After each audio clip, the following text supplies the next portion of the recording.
hold your ground, let's see what happens. And China, they kept escalating and escalating, and now they have 125% tariffs that will be effective immediately. Mr. Secretary, Go ahead. Mr. Secretary, thanks so much for doing this. The 90-day pause on the reciprocal tariffs, is that because of the whiplash that we've been seeing across the financial markets? How much was, what we saw in the stock markets, a part of this decision?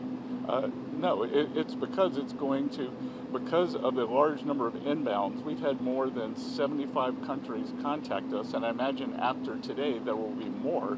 So it is just a processing problem. Each one of these solutions is going to be bespoke. It is going to take some time, and President Trump wants to be personally involved. So that's why we're getting the 90-day pause. Mr. Secretary, there was a tweet that you and Secretary Letnick were in the Oval Office with the President talking about this. Can you talk about what that conversation was like and what you guys said to one another that led to this decision? Look, it's all the President's decision, and the President had a level in mind to raise the China tariffs, and then he had the 3-month pause in mind, and we were discussing the exact wording. Sorry? Of course. It's the President's decision. It's the President's decision. It was the President's decision to wait until today. And again, as I've said in the past, no one creates leverage for himself like President Trump. Mr. Secretary. Shelby, go ahead. Mr. Secretary, what does the President want to see by this, I think it's July 9th deadline to keep things paused? Is it just trade barriers coming down, or is it more than that?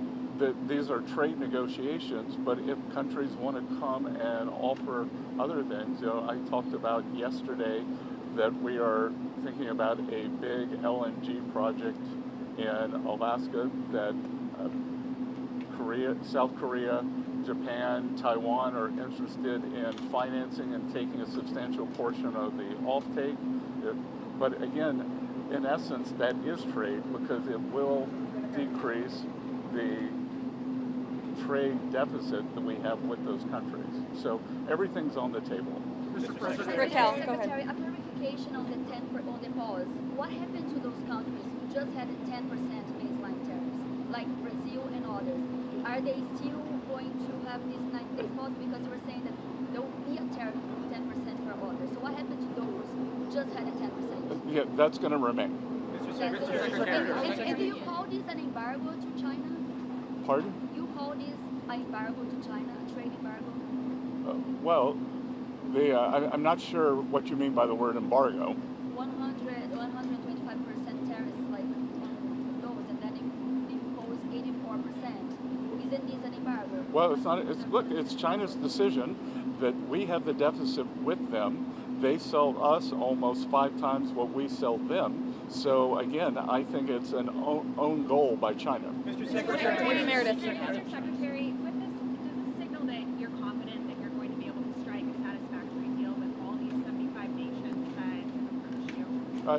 It signals that President Trump cares about trade and that we want to negotiate in good faith. And as I said, each one of these is going to be a separate, bespoke negotiation. So we are confident that having seen the other side of where this could go, and it was like I said last week, the market didn't understand. Those were maximum levels. The countries can think about those levels as they come to us to bring down their tariffs, their non-tariff trade barriers. We're going to discuss currency manipulation, subsidy of labor, and industry.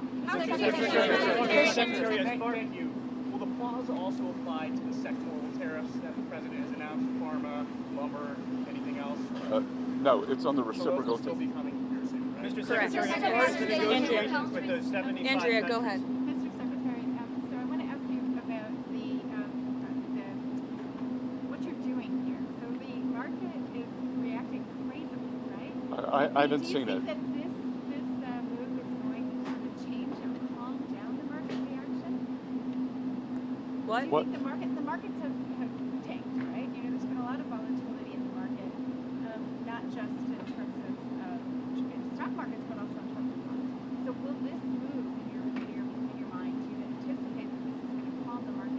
Well, I think what we've seen, I think the willingness by more than 75 countries to come and negotiate, I think now the market understands that everything they saw last Wednesday was a ceiling, and now we have a 10% the temporary floor, and I think the market, my 35 years in the market, I always wanted certainty, so I think we've got more certainty. But Mr. Secretary, Mr. Secretary, Maggie, go ahead. Mr. Secretary, why do people assume this is the last word? The president began this morning saying, be cool. 5 hours later, he announces a new policy. Why will investors in the market assume that this is it? Because, again, as I said, we've given 90 days, and the only certainty we can provide is that the U.S. is going to negotiate in good faith, and we assume that our allies will too. And in terms of certainty, we will see what China does, but what I'm certain of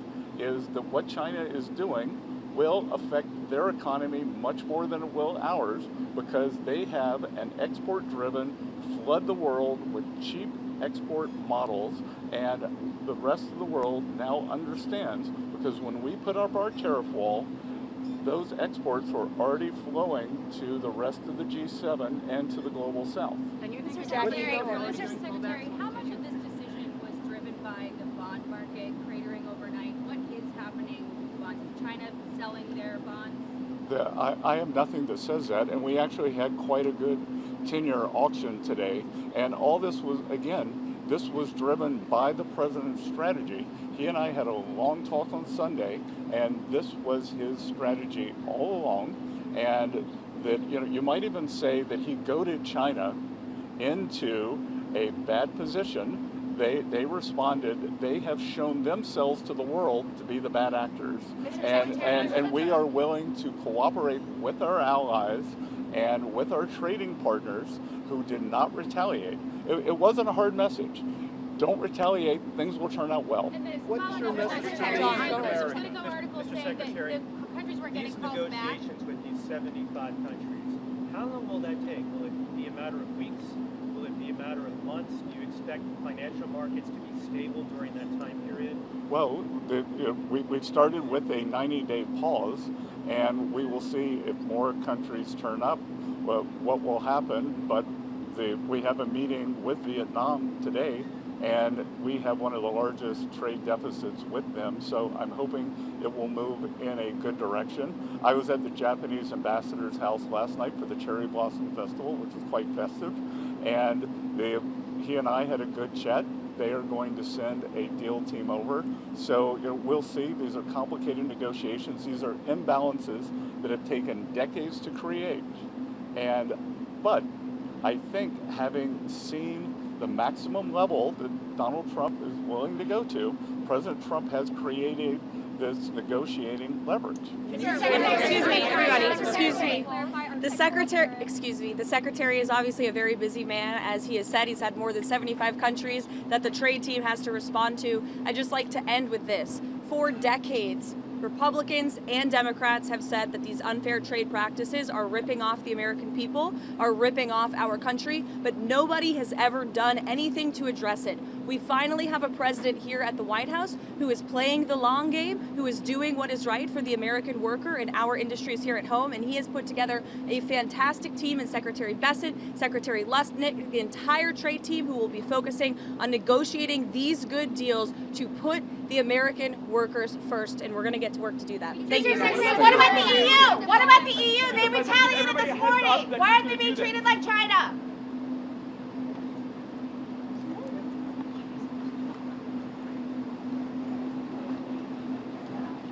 Thanks so much. Appreciate it. Hey, Elena, can I get that statement? Thank you, press. Thank you, press. Thank you, press. Calling the head press to go outside? Yes.